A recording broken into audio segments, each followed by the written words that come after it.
Hello students, this is the next lecture of chapter 2 of class 8. In this lecture I am going to explain you about primary key. What is a primary key? A primary key is a field in a table that uniquely identifies each record in a table. Uniquely means of same record or of that record we cannot make the duplicate copy. So we can say that a field can be set as primary key in a table. The primary key field uniquely identifies each record in a table. There are two specifications of primary key field.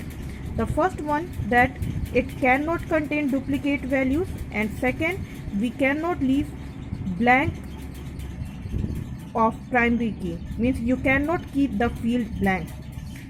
For example, these two tables are here, in which the first one is the personal detail, in second one I maintain the salary details.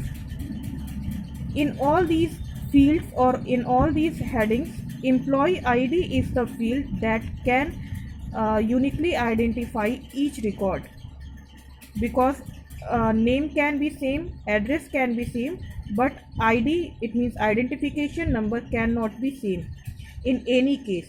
So employee ID can be set as the primary key. Same is here also. On the basis of this primary key, we can make relation between the tables.